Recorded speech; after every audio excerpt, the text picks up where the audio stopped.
Perceive, process, perform. Do you need inspiration for your practice, or do you simply need to practice inspiration?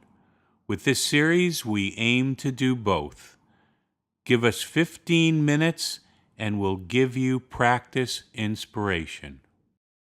Good morning. My name is Bob Stutman. I spent 25 years with the Drug Enforcement Administration. I ended up as head of the largest office in the world. I now meet with and speak to doctors, dentists, and for me, most importantly, high school kids, because that's what it really boils down to for me. Let me share with you something I did in my 25 years as a DEA agent. I got shot at 4 times. My best friend was killed as a DEA agent. I had a contract on my life for 19 months by Pablo Escobar, and I've had to take another man's life in the course of my job. Why do I tell you that? I tell you that because I did all of that craziness chasing the most important drug traffickers in the world because of what they did to our culture and our society. My frustration about being a DEA person today in 2016, 17, 18 is unlike when I worked as an agent on the street where the world was divided into dope peddlers and cops and agents. I don't know who to arrest anymore. We are in the middle of the worst drug epidemic we have ever had in the United States. 53,000 people died last year from drug overdose. 145 people a day died from drug overdose. Let me put that figure in context because numbers tend to get gobbled. The average commercial airline crash loses 129 people dying on that crash. Can you imagine if we had a commercial airline crash in the United States every single day of the week, 365 days a year, what the reaction of America would be? And yet we will lose more people to drug overdose than that, and we pretend it's not there. Let me share with you some stats. In 2012, we announced that more people died from drug overdose than automobile accidents. A world-changing number, because for 40 years, automobile accidents were the leading cause of death by accident. Now it's drug overdose. Let me share with you a couple of new statistics.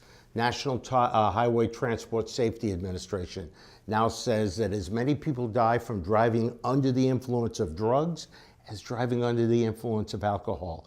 Every mom and dad in this audience used to say to their kids, don't ever drink and drive. We now have to say, don't ever do drugs and drive. In a Nobel Prize winning study produced within the past year, for the first time in history, the life expectancy of middle-aged white Americans is lower than their parents or their grandparents. Think of what I just said. Middle-aged white Americans are going to live a shorter lifespan than their parents or grandparents.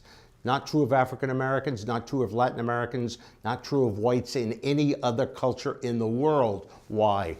Drug overdose. What has this led to? We can go into all kinds of statistics from journals.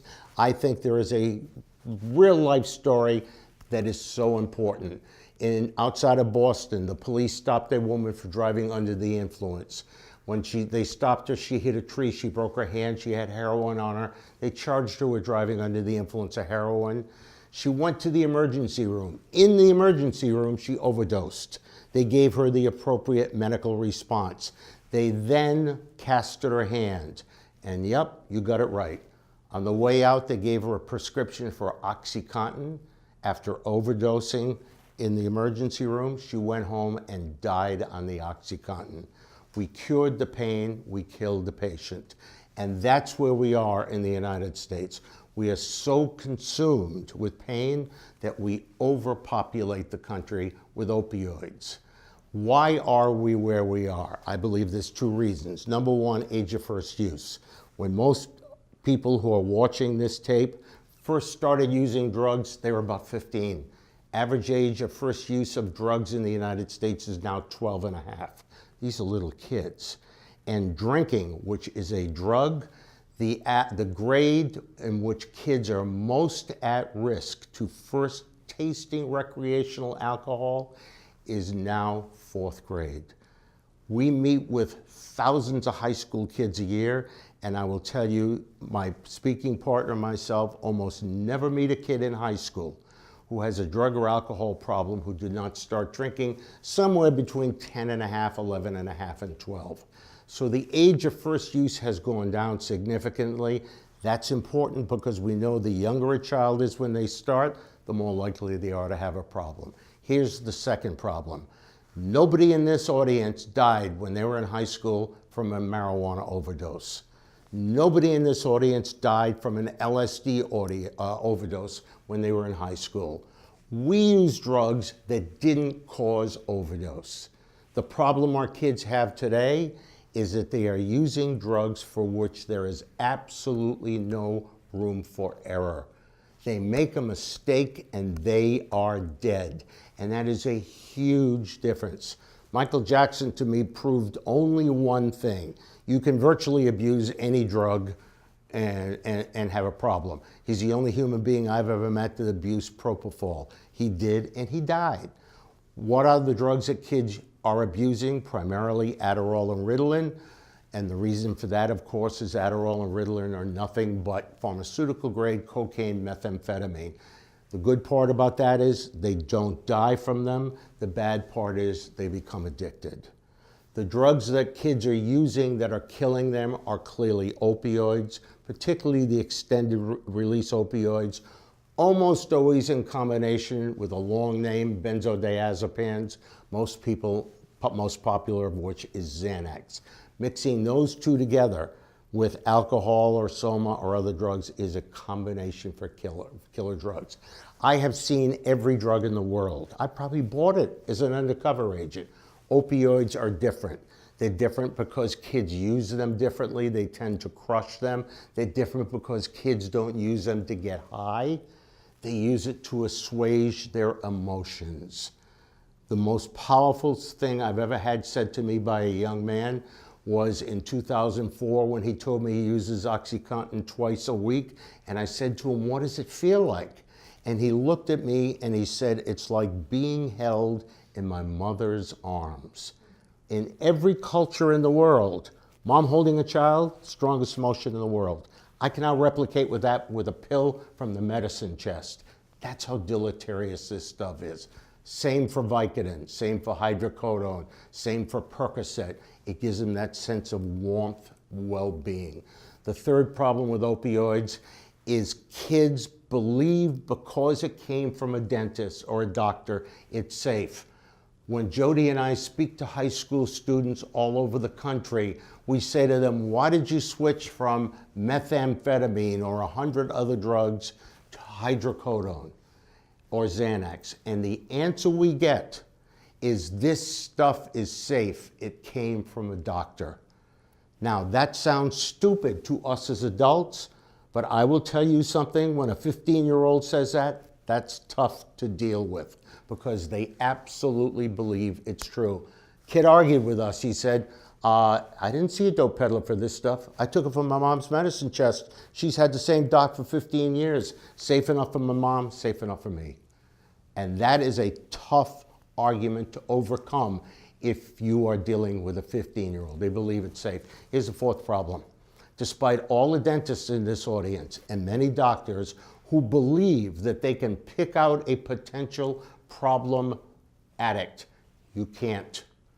I have been in this business almost 50 years. I can pick out any drug addict in the world except an opioid addict. I cannot pick them out. And if I can't pick them out, nobody watching this tape can pick them out. If you think you can, let me share 2 words with you. Rush Limbaugh. The largest radio audience in the world, a self-admitted drug addict, used OxyContin daily, between 2 and 4 80s a day, said he became deaf in one ear, went to treatment, got caught with pills in his house. I don't care if you love or hate Rush Limbaugh, not the point. He was on the radio every single day for 3.5 years and absolutely admitted OxyContin addict, and nobody knew it. Don't tell me you can pick these people out. We can't. And therefore, we are feeding into their addiction. Who are the drug addicts in the United States? I think this is a very important issue because we tend as professionals, dentists or doctors, to prescribe based on our preconceived notion of who the addicts are. Best TV series ever done on drugs was not Breaking Bad. I know I'm going to upset everybody in the audience. Technically, it was terrible. Best TV series ever done on drugs was The Wire. Here was the only problem with The Wire. Every single drug addict on The Wire for 5 years was an African American, except one white guy in season 4. So let me ask my friends in the audience, can you pick out a drug addict by the color of their skin? And everybody I know is saying no. And the answer is you're all wrong. Of course you can. Over 80% are white. It is a white-dominated disease. A study done this year showed that 30% more Caucasian high school kids use drugs than African American high school kids. That is not what most people in this audience thought. Secondly, if you look at the 3 major ethnic groups in the United States, African American, white, and Latino. Latinos have by far the lowest rate. Number 3, private schools have a higher rate of substance abuse than public schools. Number 4, going to school in a nice suburban area has no difference. Unfortunately, suburban, urban, and rural have the exact same rate of substance abuse. And then the last issue is intelligence, not my kid. My kid is too intelligent, she can't do it, or it's not my kid. But there's one other issue that may be more important. People believe sports save their kids from substance abuse. You know what that's called? Letting the wish become the father of your idea. Unfortunately, kids who play team sports have a higher rate of substance abuse than kids who play no sports at all. Kids who play individual sports have a lower rate. Intelligence, not my kid. I spoke in 2005 to a group of very successful people. Gentleman comes up to me and he said, my younger son is in recovery from OxyContin addiction. My older son is a cocaine addict, alcoholic, and that's the good news. The bad news is he graduates next month from UPenn Med School, and he thinks because he's a doctor he can handle this stuff. This young man got his MD from Ivy League Med School, got his MBA from Wharton, was about as smart as they come, is in treatment, is a resident in New York at Mount Sinai Hospital. His first day off, he dies from a drug overdose. Father sends me a note, and I will never, ever forget it. He said, the final moments for my son John, parentheses, MD, MBA, not some gangbanger on the street, was him crawling off a Holiday Inn elevator into the lobby on his hands and knees, trying to get help, and could not talk, and because he was having convulsions. That's the picture of drug abuse in America. We've all got to put those pictures of the 80s out of our mind. These are our kids, and they're becoming addicted to drugs that almost always start with pills from the medicine chest. Very few kids who are drug addicts or adults start out by going to a dope peddler. 80 to 85% of the heroin addicts in the United States started their journey to heroin addiction by first taking a pill from somebody's medicine chest. And I understand nobody in this room thinks it's their kids. What about your kids' friends who are playing with your kids in their house, and all of a sudden they say, hi, Mrs. Smith, can I use your bathroom? They walk in the bathroom, close the door, the first thing they check is your medicine chest. And you have just started that kid or helped them on their road to addiction. There are things we can do. We can prescribe less opioids, and that's something we talk to doctors and dentists about all over the country. But as mom and dads, there are 2 things you can do. Number 1, if kids can't get them, they can't die from them. Lock them up. Every pill in your house that has a warning label on it says, caution, do not drive, lock it up. That pill can kill your kids. And number two, talk to your kids and be honest with them. Do not judge them. Do not pontificate to them. Listen to them.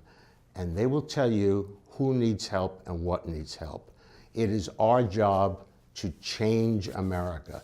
Do something, change something. Don't sit back and pretend everything is the same. It isn't. We are killing our own population. Thank you for your time.